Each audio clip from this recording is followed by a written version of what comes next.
Hello बच्चों, मैं विशाल sir आपका अपना चैनल विद्या मंदिर बिहार बोर्ड पे स्वागत करता हूं। आशा करता हूं कि आप लोग स्वस्थ होंगे और बिल्कुल अच्छी तरीके से होंगे और बिल्कुल अच्छी तरीके से अपने एग्जाम दे रहे होंगे। बच्चों, आप लोग का आज 3 दिन का एग्जाम खत्म हो गया, यानी 3 सब्जेक्ट का एग्जाम खत्म हो गया। और हम आज आप लोग के लिए लेकर आए हैं सोशल साइंस का पेपर, यानी सोशल साइंस में कौन कौन से क्वेश्चन आएंगे वो क्वेश्चन लेकर आए हैं।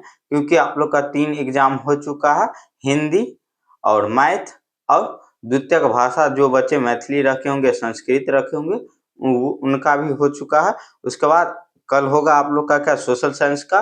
तो हम सोशल साइंस का अब ये सब्जेक्टिव का क्वेश्चन लेकर आए हैं। आप लोग देखे ही होंगे कि हम हिंदी और मैथिली का जो जितना बताए थे वो पूरा का पूरा आया। और उसके बाद हम जो मैथ में गेस किए थे चैप्टर, जो इस चैप्टर से क्वेश्चन आएगा और इस चैप्टर को पढ़ लेने से ही बच्चे 70 से 75 नंबर का क्वेश्चन कर लेंगे। तो वो भी आप लोग देखे थे। मैथ में कौन कौन से चैप्टर हम बताए थे, तो आप लोग को बताए थे 7, 5, 5, 7। उसके बाद क्या था, 9 चैप्टर बताए थे। और उसके बाद 14 चैप्टर बताए थे। और यानी माध्यमधिका बहुलक था 14 चैप्टर और 15 चैप्टर पर्यायकता। ये चैप्टर हम आप लोग को बताए थे कि इतना चैप्टर आप लोग पढ़ लीजिए। और उसके बाद एक 4 चैप्टर बताए थे, जो इस सभी चैप्टर को आप लोग पढ़ लीजिए तो आप लोग 70 से 75 नंबर इजीली कर लेंगे। और एक चैप्टर का जो साइन कोस का जो मान वाला जो एक चार्ट था, वो चार्ट याद करने के लिए बोले थे। आप लोग, हमें लगता है कि कवर किए थे और बहुत बच्चे रिस्पांस भी दिए हैं कि सर इस चैप्टर से इतना आया है, इस चैप्टर से इतना आया है। तो हमें सुनकर यह अच्छा लगा कि बच्चे हमें रिस्पांस दिए कि सर इस तरह से आया है क्वेश्चन। आप जिस तरह से पढ़ाए थे, यानी जो बताए थे वो हम पढ़े तो अच्छा हम करके आए हैं एग्जाम में। इसीलिए हम आज सोशल साइंस का लेकर आए हैं, यानी सामाजिक विज्ञान का वीवीआई सब्जेक्टिव क्वेश्चन। तो उससे पहले जितने भी नए बच्चे हैं चैनल को सब्सक्राइब कर लीजिएगा, नए पुराने का वीडियो को लाइक और वीडियो को शेयर कर दीजिएगा। आप लोग जितना ज़्यादा शेयर कीजिएगा उतना ही यह वीडियो अधिक बच्चों तक पहुंचेगा और उतना ही इस वीडियो से क्या होगा, तो अधिक बच्चों की तैयारी अच्छी हो सकती है। तो चलिए देखते हैं क्वेश्चन कौन कौन सा है। चलिए पहला क्वेश्चन देखते हैं। पहला क्वेश्चन हम लोग का क्या है, मौद्रिक प्रणाली क्या है। मौद्रिक प्रणाली क्या है, यह क्वेश्चन आप लोग के एग्जाम में पूर्ण रूप से आएगा ही आएगा। और ये सारा क्वेश्चन आप लोग के एग्जाम में आएगा ही आएगा। और देखिए, आप लोग कह रहे थे कि कोई बच्चे बोल रहे थे कि सर आप सब्जेक्ट बाय सब्जेक्ट अलग अलग कर देते क्वेश्चन, लेकिन इसमें हम सभी को फिट कर ही रखें, यानी सभी मिक्स क्वेश्चन है। हम छाट नहीं पाए क्योंकि टाइम नहीं मिल पाए। लेकिन यह सारा क्वेश्चन एक में भी होते हुए भी आप लोग समझ जाएंगे कि यह कौन से क्लास का है, यानी सॉरी कौन से सब्जेक्ट का है और कौन से बुक का है, यानी कौन से चैप्टर का है। जैसे आप लोग सोशल साइंस जो है, सामाजिक विज्ञान, उसमें क्या है, 4 क्या है, तो बुक है। और 4 बुक को आप लोग को पढ़े होंगे, तो उसमें से यह सारा क्वेश्चन हम छाट कर लाए हैं। तो चलिए देखते हैं पहला क्वेश्चन क्या है, मौद्रिक प्रणाली क्या है। मौद्रिक प्रणाली आप लोग के एग्जाम में आने वाला क्वेश्चन है। यह कई बार आया है, क्या कई बार आया है, यानी यह वीवीआई में भी वीवीआई क्वेश्चन है। उसके बाद अगला क्वेश्चन हम लोग का है, सविनय अवज्ञा आंदोलन की परिभाषा लिखे। क्या है, सविनय अवज्ञा आंदोलन की परिभाषा लिखे। या आप लोग कहीं भी देख लीजिएगा सविनय अवज्ञा आंदोलन, क्वेश्चन में कुछ भी रहे सविनय अवज्ञा आंदोलन से रिलेटिव, तो आप लोग उसका सविनय अवज्ञा आंदोलन क्यों हुआ था, कैसे हुआ था, और किस कारण से हुआ था, ये सब वर्णन आप लोग कर दीजिएगा। और किस सविनय अवज्ञा आंदोलन 2 नंबर में भी आता है और 5 नंबर में भी यह क्वेश्चन आता है। तो यह आप लोग के लिए बहुत ही इंपॉर्टेंट क्वेश्चन है।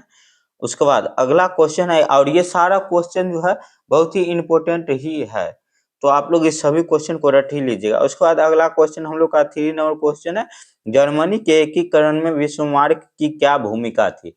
जर्मनी के एकीकरण में विश्व मार्ग की क्या भूमिका थी, यह आप लोग अच्छी तरीके से बुक में पढ़े होंगे, यानी हम जो क्वेश्चन आंसर आप लोग को कराए थे उसमें अच्छी तरीके से आप लोग पढ़े होंगे, या कोई बच्चे कहीं दूसरे से भी पढ़े होंगे, दूसरे स्थान से भी, तो वो भी बहुत अच्छे तरीके से इस चीज को समझे होंगे कि जर्मनी के एकीकरण में विश्व मार्ग की क्या भूमिका थी और यह चैप्टर कितना इम्पोर्टेंट है, आप लोग समझे होंगे।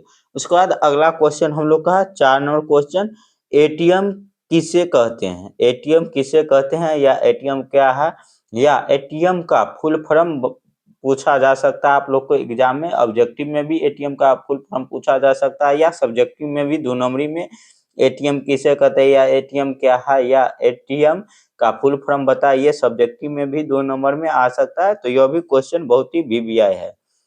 उसके बाद अगला 5 नंबर क्वेश्चन है, और 5 नंबर क्वेश्चन आप लोग देख रहे होंगे कितना इम्पोर्टेंट क्वेश्चन है। रोलेट एक्ट क्या था, इसका विरोध कैसे हुआ था?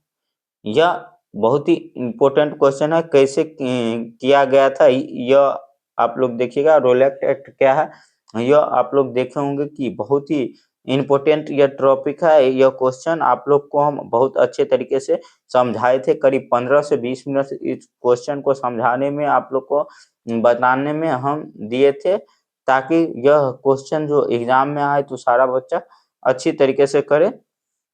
रोलेट एक्ट के बारे में हम पढ़ाए थे, आप लोग देखे होंगे, यह सारा क्वेश्चन हम पढ़ाए हैं, ये सारा जो क्वेश्चन हम बता रहे हैं जो आप लोग को पढ़ा चुके हैं। उसके बाद अगला क्वेश्चन हम लोग का 6 नंबर, असहयोग आंदोलन किसे कहते हैं? क्या असहयोग आंदोलन किसे कहते हैं या असहयोग क्या आंदोलन क्या था, ये सारा क्वेश्चन आएगा। असहयोग जहां लिखा रहेगा तो आप लोग एक क्वेश्चन असहयोग आंदोलन के बारे में याद करेंगे, तो वही आंसर आप लोग लिख दीजिएगा, आप लोग को पूरा नंबर दे दिया जाएगा। और यह 2 नंबर में भी आएगा और 5 नंबर में भी आने की संभावना है, यानी 5 नंबर में नहीं आएगा तो 2 नंबर में आएगा, और 2 नंबर में नहीं आएगा तो 5 नंबर में फिक्स है, जो आएगा ही आएगा। 6 नंबर क्वेश्चन। उसके बाद 7 नंबर क्वेश्चन है, उदारीकरण को परिभाषित कीजिए। क्या है? उदारीकरण को परिभाषित कीजिए, यह छठा क्वेश्चन है और यह भी बहुत ही इंपॉर्टेंट है और कई बार एग्जामों में पूछा गया है, उदारीकरण को परिभाषित करें। उसके बाद अगला क्वेश्चन हम लोग का है 8 नंबर, निजीकरण से आप क्या समझते हैं? निजीकरण से क्या समझते हैं? तो निजीकरण में हो जाता है जो संस्था निजी व्यक्ति के पास हो उसे निजीकरण कहते हैं, यानी कोई खास व्यक्ति के हाथ में कोई पावर हो तो वो निजी कहलाता है। क्या? जैसे अमेरिका में क्या है, कैसी शासन है, कैसी अर्थव्यवस्था है, तो निजी है, और भारत में क्या है तो मिश्रित अर्थव्यवस्था है। यह इससे रिलेटिव भी हम क्वेश्चन लिखे हैं इसमें, आप लोग इससे यानी भारत में कौन सी अर्थव्यवस्था है इसको भी आप लोग रख लीजिएगा। उसके बाद अगला क्वेश्चन हम लोग का 9 नंबर क्वेश्चन है। 9 नंबर क्वेश्चन देखिएगा, वैश्वीकरण से आप क्या समझते हैं? 9 नंबर क्वेश्चन क्या है? वैश्वीकरण से आप क्या समझते हैं? यह भी बहुत इंपॉर्टेंट क्वेश्चन है और कई बार एग्जाम में पूछा गया। वैश्वीकरण का अर्थ आप लोग कमेंट करके बताइएगा। चलिए उसके बाद अगला क्वेश्चन की ओर चलते हैं। यह सारा क्वेश्चन बहुत ही इंपॉर्टेंट क्वेश्चन है।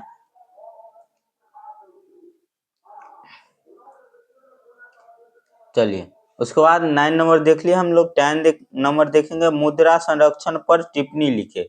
मुद्रा संरक्षण पर टिप्पणी लिखे, या मुद्रा क्या है, या मुद्रा की परिभाषा दे। ये सभी क्वेश्चन पूछे जा सकते 2 नंबर में। मुद्रा क्या है, मुद्रा संरक्षण पर टिप्पणी लिखे, या मुद्रा से आप क्या समझते हैं। यह क्वेश्चन 2 नंबर में आ सकता है और आने के पूर्ण रूप से संभावना, आ सकता नहीं, आने की पूर्ण रूप से संभावना है। उसके बाद अगला क्वेश्चन देखेंगे 11 नंबर क्वेश्चन। 11 नंबर क्वेश्चन भी बहुत इंपॉर्टेंट है। आपदा से आप क्या समझते हैं? आपदा से आप क्या समझते हैं? यह भी क्वेश्चन बहुत ही इंपॉर्टेंट है। यह आपदा प्रबंधन आप लोग के जो बुक में है, बुक है उससे दिया गया है। यह क्वेश्चन बहुत ही इंपॉर्टेंट है और आपदा प्रबंधन से भी 2 या 3 क्वेश्चन आप लोग के एग्जाम में आता है। उसके बाद अगला क्वेश्चन देखेंगे 12 नंबर क्वेश्चन। 12 नंबर क्वेश्चन यानी 12 नंबर क्वेश्चन में क्या कहा जा रहा है, इटली के एकीकरण में मैजिनी का योगदान था। इटली के एकीकरण में मैजिनी का क्या योगदान था, यह हम लोग का 12 नंबर क्वेश्चन में पूछा जा रहा है और यह भी क्वेश्चन कई बार एग्जाम में पूछा गया है। आप लोग देखिएगा प्रीवियस ईयर क्वेश्चन उठाकर देखिएगा तो यह रिपीट किया गया क्वेश्चन है, कई वर्षों तक लगातार रिपीट किया गया क्वेश्चन है। उसके बाद अगला क्वेश्चन है 13 नंबर क्वेश्चन, और 13 नंबर क्वेश्चन में क्या कहा जा रहा है, संसाधन को परिभाषित करें। संसाधन क्या होता है, तो हमारे आसपास के जितने भी चीज है वो सारा हमें संसाधन ही प्रदान करता है, जिसके सहारे हम कोई भी कार्य करते हैं वो संसाधन ही होता है। क्या होता है, संसाधन ही होता है। और आप लोग कोशिश कीजिएगा कि अपने शब्दों में आंसर लिखने का कोशिश कीजिएगा, ताकि एग्जामिनर को समझ में आए कि बच्चे पढ़े हैं और आप लोग को नंबर देंगे। और बुक से जो बच्चे रट लेते हैं बुक के हिसाब से, वो बच्चे क्या होते हैं, तो कुछ कुछ शब्द कोई क्वेश्चन का बीच में से जो कुछ कुछ शब्द भूल जाते हैं, तो वो उस क्वेश्चन को लिखना बंद कर देते हैं, यानी उससे आगे उसको कुछ समझ में नहीं आते रहता है। तो आप लोग हाँ, देखिए कोशिश कीजिएगा कि अपने शब्दों में आंसर दे, बीच में जो शब्द अभी आप लोग को समझ में नहीं आ रहा है उसका कुछ अर्थ जो निकलता है अपने शब्दों में, उसको निकाल कर रख लीजिए और उससे एक बार पढ़ लीजिए उस क्वेश्चन आंसर को जिसमें आप लोग को परेशानी हो रही है, और उसको आप लोग देख लीजिएगा ताकि आप लोग को कोई परेशानी ना हो। उसके बाद अगला क्वेश्चन हम लोग का 14 नंबर क्वेश्चन। 14 नंबर क्वेश्चन में क्या कहा जा रहा है, भारत में लोकतंत्र कैसे सफल हुआ। भारत में जो लोकतंत्र सफल हुआ वह किस प्रकार से सफल हुआ है, यह आप लोग के लिए बहुत ही इम्पोर्टेंट क्वेश्चन है, और यह एग्जाम में आएगा ही आएगा, पूर्ण रूप से आएगा। उसके बाद 15 नंबर क्वेश्चन। 15 नंबर क्वेश्चन भी बहुत इम्पोर्टेंट है और कई बार पूछा गया है। खूनी रविवार क्या है, खूनी रविवार क्या है, या खूनी रविवार से आप क्या समझते हैं, या खूनी रविवार क्यों हुआ था, इस प्रकार से क्वेश्चन आ सकता है। तो आप लोग इस खूनी रविवार जहां देखिएगा तो खूनी रविवार से रिलेटिव जो भी आप आंसर याद किए रहेंगे, किसी प्रकार से क्वेश्चन आए तो आप लोग लिख दीजिएगा, आप लोग को पूरा पूरा नंबर मिलेगा ही मिलेगा। उसके बाद अगला क्वेश्चन है 16 नंबर क्वेश्चन, सरवाहा वर्ग से किससे कहते हैं, सरवाहा वर्ग किसे कहते हैं, आप लोग ये बताएगा। यह भी क्वेश्चन कई बार पूछा गया एग्जाम में, और सारा क्वेश्चन पूछा गया, और बिहार बोर्ड का एक हमने देखा एनालिसिस किया है बिहार बोर्ड को क्वेश्चन को, कि बिहार बोर्ड प्रत्येक वर्ष क्या करते हैं, तो पिछला क्वेश्चन को ही रिपीट करते हैं। कुछ क्वेश्चन नए आते हैं, नहीं तो अधिकतर क्वेश्चन क्या होता है, तो पिछला क्वेश्चन ही रिपीट करते हैं। तो आप लोग इस क्वेश्चन को भी देखिएगा, यह भी क्वेश्चन बहुत ही इम्पोर्टेंट है। उसके बाद अगला क्वेश्चन हम लोग का 17 नंबर क्वेश्चन। 17 नंबर क्वेश्चन में क्या कहा जा रहा है, देखिएगा, अक्टूबर क्रांति से आप क्या समझते हैं, अक्टूबर क्रांति से आप क्या समझते हैं। यह भी क्वेश्चन बहुत इंपॉर्टेंट है, और यह क्वेश्चन भी आप लोग के, यह क्वेश्चन हिस्ट्री से है, और यह भी एग्जाम में पूर्ण रूप से आने की संभावना है। उसके बाद अगला क्वेश्चन आपदा प्रबंधन से। आप लोग कहेंगे कि सर ये तो बायोलॉजी का क्वेश्चन है, लेकिन ये बायोलॉजी में रहता है और आपदा प्रबंधन में भी रहता है। देखिएगा यह क्वेश्चन बहुत ही इंपॉर्टेंट है। 18 नंबर, जैव विविधता क्या है, मानव जीवन में इसकी महत्व का वर्णन करें। जैव विविधता क्या है और मानव जीवन में इसकी वर्णन क्या कहा, जीवन में इसका महत्व जो होता है उसका वर्णन करने के लिए इस क्वेश्चन में कहा जा रहा है। यह भी क्वेश्चन बहुत ही इंपॉर्टेंट है, और कई बार आपदा प्रबंधन में यह क्वेश्चन पूछा गया है। उसके बाद चलिएगा अगला क्वेश्चन की ओर चलते हैं। उसके बाद 19 नंबर क्वेश्चन देखिएगा। 19 नंबर क्वेश्चन भी बहुत इंपॉर्टेंट है, इकोनॉमिक्स का क्वेश्चन है, यानी अर्थशास्त्र का क्वेश्चन है। क्या है इसमें देखिएगा, प्रति व्यक्ति आय क्या होता है, या प्रति व्यक्ति क्या है, या प्रति व्यक्ति आय किसे कहते हैं। ये 2 नंबर में क्वेश्चन आप लोग के एग्जाम में आ सकता है, और आ सकता नहीं, आएगा ही आएगा, पूर्ण रूप से आएगा। प्रति व्यक्ति आय क्या है, यह आप लोग के एग्जाम में आएगा। उसके बाद 20 नंबर क्वेश्चन है, चंपारण सत्याग्रह का वर्णन करें। चंपारण सत्याग्रह क्यों हुआ था, या चंपारण सत्याग्रह कहाँ हुआ था, किसके बुलाने पे गांधी जी गए थे। ये सब क्वेश्चन आ सकता है चंपारण सत्याग्रह के बारे में, या तिनकथिया प्रणाली को खत्म कहाँ किए थे गांधी जी, तिनकथिया प्रणाली क्या थी। ये सब आप लोग से चंपारण सत्याग्रह से रिलेटिव क्वेश्चन पूछ सकता है। तो आप लोग एक आंसर याद कीजिएगा चंपारण सत्याग्रह, तो वहां से आप लोग को समझ में आ जाएगा। और उसके बाद नील की खेती के लिए यह चंपारण सत्याग्रह हुआ था। उसी को तिनकथिया प्रणाली भी वहीं पे चलती थी, नील की खेती के लिए ही अंग्रेज चलाते थे। यह चंपारण सत्याग्रह से रिलेटिव क्वेश्चन है, तो आप लोग चंपारण सत्याग्रह एक बार पढ़ लीजिएगा, तो उसमें आप लोग सारा क्वेश्चन जो इतना हम क्वेश्चन आप लोग को बताएं वो पूरा पूरा समझ में आ जाएगा। उसके बाद 21 नंबर क्वेश्चन क्या है, भारत में किस प्रकार की अर्थव्यवस्था है। भारत में किस प्रकार की अर्थव्यवस्था है, तो आप लोग बताएंगे कि भारत में मिश्रित अर्थव्यवस्था और उसका विस्तार पूर्वक वर्णन करेंगे। और उसके बाद आप लोग निजीवादी अर्थव्यवस्था भी बता दीजिएगा। और उसके बाद पूंजीवादी जो होता है, हम पूंजीवादी जिसे हम कहते हैं, यानी निजी जो होता है उसी को हम पूंजीवादी कहते हैं। और सरकार का जो होता है वो भी आप लोग बता दीजिएगा। और मिश्रित में क्या होता है ये सब पूरा पूरा आप लोग बताते चलिएगा। ये सारा क्वेश्चन यानी रट लीजिएगा, ये तीनों का तीनों ये रट लीजिएगा आप लोग। तो 2 नंबरी में भी आ सकता है निजीकरण, यानी निजी जो संस्था होते हैं वो, या निजीवाद क्या है, ये सब क्वेश्चन आ सकता है 2 नंबर में। तो ये इनके बारे में आप लोग पढ़ लीजिएगा। उसके बाद अगला क्वेश्चन हम लोग का 22 नंबर क्वेश्चन। 22 नंबर क्वेश्चन में क्या कहा जा रहा है, स्वराज पार्टी का गठन और उसका उपदेश स्पष्ट करें। स्वराज पार्टी का गठन कौन करे थे, यानी कौन किए थे, ये बता सकते हैं आप लोग। यानी यह 2 नंबरी में पूछा जा सकता है, या गठन कब हुआ था यह 2 नंबरी में पूछा जा सकता है। और 1 नंबरी में भी ऑब्जेक्टिव में भी पूछा जा सकता है, स्वराज पार्टी का गठन कब हुआ था, या स्वराज पार्टी का गठन और उसका उद्देश्य, यह 5 नंबर में पूछा जा सकता है। तो आप लोग इसे भी रट ही लीजिएगा।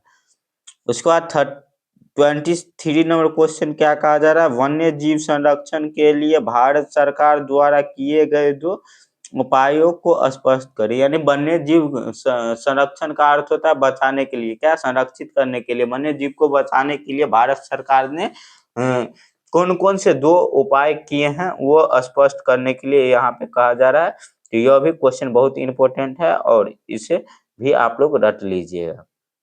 उसके बाद 24 नंबर क्वेश्चन क्या है, भारतीय अर्थव्यवस्था में कृषि का योगदान का वर्णन करिए। क्या कहा जा रहा है, कृषि का योगदान भारतीय अर्थव्यवस्था में कितना है उसका वर्णन करने के लिए कहा जा रहा है, क्योंकि भारत एक कृषि प्रधान देश है। क्या भारत एक कृषि प्रधान देश है और भारत में सबसे अधिक कृषि पे ही निर्भर रहते हैं लोग। तो यह भी आप लोग इसका भी आंसर बताइएगा। उसके बाद अगला क्वेश्चन है, और यह भी क्वेश्चन कई बार आप लोग के एग्जाम में पूछा गया और यह रिपीट किया जाता है क्वेश्चन, यह प्रत्येक वर्ष लगभग में आता ही आता है। उसके बाद अगला क्वेश्चन देखिएगा 25 नंबर क्वेश्चन, चिपको आंदोलन क्या था। क्या 25 नंबर क्वेश्चन में क्या कहा जा रहा है, चिपको आंदोलन क्या था, इसे आप लोग रट लीजिएगा, यह बहुत ही इंपॉर्टेंट क्वेश्चन है यह। उसके बाद असहयोग आंदोलन क्या था, आप लोग देख लिए हैं आगे। असहयोग आंदोलन क्या था और इसका प्रभाव क्या पड़ा, यह आप लोग के एग्जाम में 5 नंबर में आएगा। असहयोग आंदोलन क्या था और इसका प्रभाव क्या पड़ा। चलिए आगे की ओर चलते हैं। ये जो 25 और 26, ये 25 से 26 जो क्वेश्चन हम आप लोग को बताए हैं, यह सोशल साइंस का था। इसमें 4 भाग था। सोशल साइंस में होता है एक, आप लोग को पता है कि हिस्ट्री, एक ज्योग्राफी, और उसके बाद एक इकोनॉमिक्स और एक सिविक्स होता है। तो ये चारों सब्जेक्ट को मिलाकर, यानी चारों सब्जेक्ट से हम क्या किए थे, तो हम 26 क्वेश्चन लिए थे, 26 क्वेश्चन लिए थे। और हमें लगा कि ये क्वेश्चन सारा एग्जाम में आने की संभावना है, इसीलिए ये सारा क्वेश्चन लिए थे। आशा करता हूँ कि आप लोग ये सारा क्वेश्चन को पढ़े होंगे। एक बार रिवाइज कर लीजिएगा अच्छी तरीके से, क्योंकि हम जो गेस करते हैं क्वेश्चन वो आप लोग देखे हैं कि एग्जाम में बहुत ही आता है क्वेश्चन। अभी 26 क्वेश्चन गेस किए, तो इसमें से कम 15 से 16 क्वेश्चन, 17 क्वेश्चन आएगा ही आएगा। यानी 15 से 20 क्वेश्चन तक आ सकता है इस 26 क्वेश्चन में। तो यह सारा क्वेश्चन बहुत ही भी आया है। और इस वीडियो को आप लोग ज़्यादा से ज़्यादा शेयर करें, ताकि अधिक से अधिक बच्चों तक यह वीडियो पहुंचे और अधिक से अधिक बच्चे अपने एग्जाम के लिए एग्जाम में अच्छा स्कोर कर पाए और आप लोग का रिजल्ट अच्छा हो। चलिए आज के लिए बस इतना है, मिलते हैं आप लोग के साथ अगले वीडियो में। और हम यहाँ पे टेलीग्राम का स्कैनर दे देते हैं, वहां से आप लोग जुड़ जाएगा। कोई भी परेशानी हो तो टेलीग्राम पे बताइएगा, या विद्या मंदिर बिहार बोर्ड के नाम से क्या है, विद्या मंदिर बिहार बोर्ड के नाम से मेरा इंस्टा आईडी भी है, तो वहां भी जाकर आप लोग फॉलो कर लीजिएगा। और कोई भी परेशानी हो तो वहां भी आप लोग कमेंट के माध्यम से बता सकते हैं, यानी मैसेज के माध्यम से बता सकते हैं कि सर हमें इस प्रकार की परेशानी है, हम आप लोग को उस परेशानी को सॉल्व करके देंगे। चलिए आशा करता हूँ ये सारी बातें आप लोग को समझ में आई होगी। आज के लिए बस इतना है, मिलते हैं आप लोग के साथ अगले वीडियो में।